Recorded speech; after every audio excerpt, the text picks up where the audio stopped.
Good morning girls.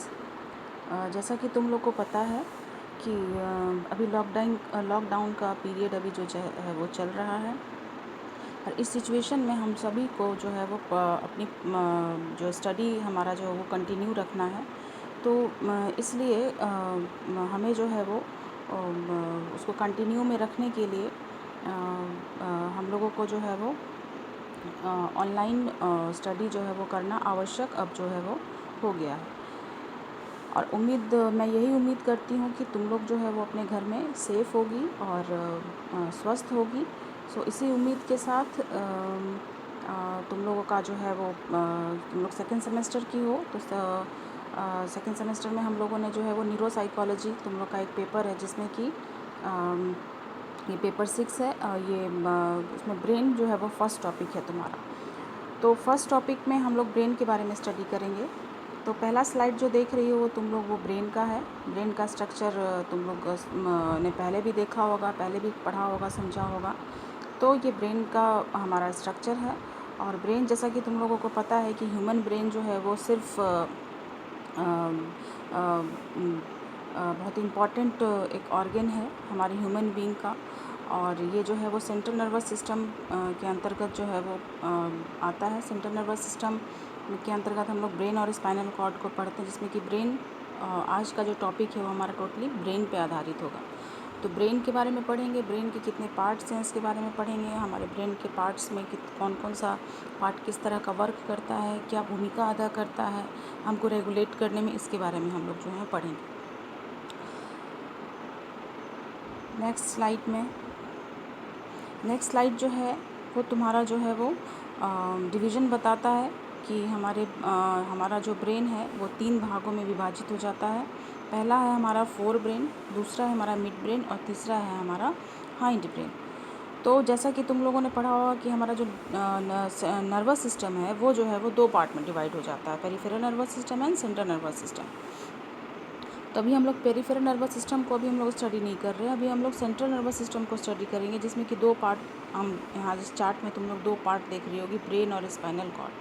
तो brain और spinal cord में आज हम लोग ब्रेन के बारे में स्टडी करेंगे और ब्रेन के तीनों पार्ट के बारे में स्टडी करेंगे। उसके विभिन्न नामों से हम लोग अवगत होंगे, उसके विभिन्न फंक्शन से हम लोग अवगत होंगे। नेक्स्ट सबसे पहला जो है हमारा वो जाता है हमारा फोर ब्रेन, जिसको कि हम लोग उसका एक जो साइंटिफिक नेम है उसको हम लोग प्रोसेन सेफेलोन के नाम से हम लोग उसको जानते हैं। तो फोर ब्रेन जो है वो हमारा 2 भाग में विभाजित हो जाता है, टेलीसेफेलॉन एंड डाइसेनेफेलॉन। तो अब इसमें जो टेलीसेफेलॉन होता है उसके अंदर सेरेब्रम बेसल गैंग्लिया होता है, ऑल्फैक्टरी ट्रैक्ट्स होते हैं। और जो डेसेफेलन जो होता है उसके अंदर थैलेमस होता है, ऑप्टिक ट्रैक्ट्स होते हैं, रेटिना ऑफ आई, और हमारा पिट्यूटरी बॉडी जो होता है ये मिलीमेनरी बॉडीज़ इसके अंतर्गत जो है वो आता है। इसके साथ हाइपोथैलेमस भी इसके अंतर्गत जो है आता है। इसके अंतर्गत विभिन्न तरह के जो हमारे 4 लोब्स के बारे में तुम लोगों ने पहले भी पढ़ा होगा, तो उन लोब्स की चर्चा भी इसमें की गई है। पहला है फ्रंटल लोब, दूसरा है पार्शियल लोब और तीसरा है ऑक्सीपिटल लोब्स, और फोर्थ है टेम्पोरल लोब। ठीक है। फ्रंटल लोब जो है वो हमारे मसल्स मूवमेंट, हमारे मेमोरी, डिसीजन मेकिंग, प्लानिंग, ये सब को निर्धारित करता है।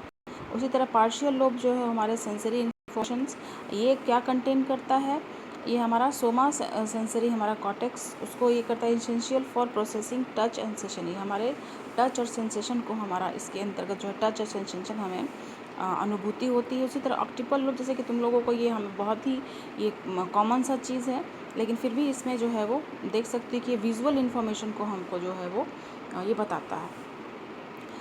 लास्ट है हमारा टेम्पोरल लोब, जो कि हमारा लिम्बिक सिस्टम से निर्धारित होता है, और ये जो है वो हमारे ऑडिटरी मेमोरी, इसके साथ साथ हमारा लैंग्वेज और स्पीच को भी प्रोडक्ट करता है।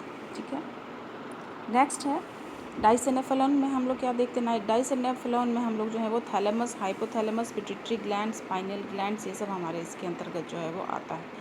इसके अंतर्गत जो है वो ये क्या होता है, हमारा जो परसेप्शन एंड मूवमेंट होता है, या फिर स्पाइनल कॉर्ड का जो भूमिका होती है, ये थैलेमस के अंतर्गत जो है वो अदा होती है। The thalamus is also play a role in controlling sleep and wake cycle. ये जो है हमारे उठने और सोने के समय को भी थैलेमस जो है वो निर्धारित करता है।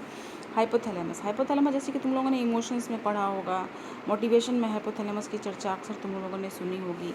तो ये जो है हमारे हार्मोन्स को निर्धारित करता है, हमारे रेस्पिरेटरी सिस्टम, ब्लड प्रेशर, ये सब को निर्धारित करता है।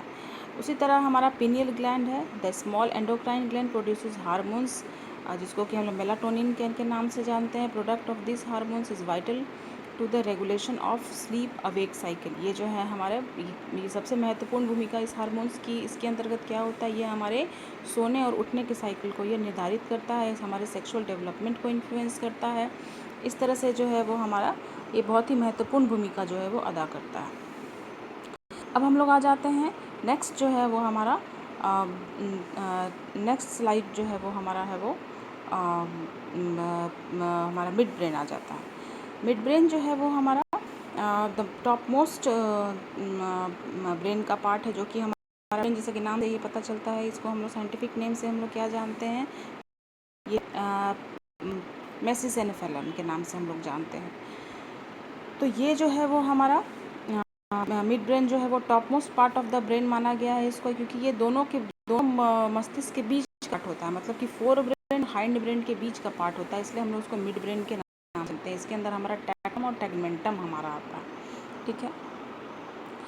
नेक्स्ट है तुम्हारा अभी टैगमेंटम टैक्टम और टैग के बारे में थोड़ी हम लोग जो है वो चर्चा कर लेते हैं। ये जो आता है, ये जो है वो serves as a relay centre of the sensory information from the ears to cerebrum. ये जो है वो हमारा इसका मेन केंद्र कहाँ होता है, हमारा ये जो ईयर टू सेरेब्रम के अंतर्गत इसका होता है। ये हमारा हेड के मूवमेंट को कंट्रोल करता है, नेक के मसल्स को कंट्रोल करता है।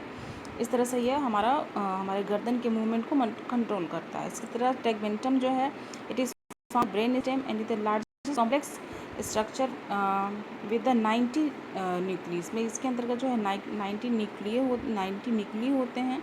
और ये जो है हमारे सारे रिफ्लेक्स एक्शन को या स्पाइनल कॉर्ड को अंतर्गत जो है जो भी क्रियाएं होती हैं उसके अंतर्गत जो है ये हमारा आता है। नेक्स्ट स्लाइड है हमारा हाइंड ब्रेन। हाइंड ब्रेन को, जिसको कि हम लोग साइंटिफिक ने इसको रोम्बोसेफेलन के नाम से जानते हैं।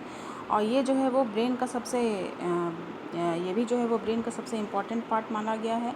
और द ब्रेन स्टेम्स, इसके अंतर्गत कौन कौन से पार्ट आते हैं, पोन्स, मेडुला, और इसके अंतर्गत जो है वो सेरेबेलम, मेडुला ऑब्लिगाटा और पोन्स आते हैं इसके अंतर्गत, ठीक है। तो जैसे कि इसमें बताया गया है कि सेरेबेलम जो है वो second largest part of the brain इसको कहा गया है। और ये जो है वो मेडुला सेरेब्रम के पास इसका जो है वो निर्धारित स्थान होता है। ये हमारे वॉलंटरी मसल्स, वॉलंटरी मूवमेंट्स को कंट्रोल करता है, वो हमारा वॉकिंग, स्विमिंग, ये सब में ये जो है वो मदद करता है। उसी तरह medulla oblongata smaller and lower part of the, ये सबसे लोअर पार्ट में निर्धारित होता है, मतलब कि पीछे के साइड में आप स्ट्रक्चर वगैरह में भी देख सकती हैं कि उसके अंतर्गत जो है निर्धारित हो, उसके अंतर्गत वहाँ पर इसका स्थान इसका होता है। इसके बाद आ जाइए पोन्स पे। Pons the major structure of the brain stem present between the mid brain and medulla. It serves as a relay system. ये रिले सिस्टम मतलब ये जो है वो आप कह सकते हैं एक ब्रिज का काम करता है, रिले सिस्टम का काम करता है। ये हमारे motor cortex, magnitude, frequency, respiration control, sleep cycle, taste, hearing, ये सब पे हमारा जो है वो कंट्रोल जो है वो करता है, ठीक है। आप अभी इस चीज़ को आप रिवाइज़ कीजिए, इसको पढ़िए, क्योंकि ब्रेन का स्ट्रक्चर जो है वो जानना जो है वो बहुत आवश्यक है। इसके लिए स्पाइनल कॉर्ड जो हमारा माइंड और बिहेवियर का क्या इम्पैक्ट पड़ता है उसके बारे में हम लोग नेक्स्ट में हम लोग स्टडी करेंगे।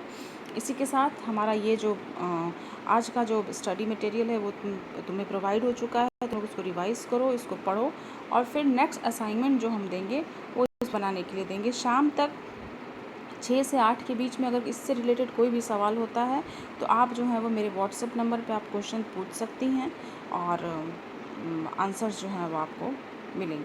तब तक के लिए आप अपने घर पे स्टे करिए और स्वस्थ रहिए। और इसी के साथ ही जो है वो आपको बहुत बहुत थैंक यू।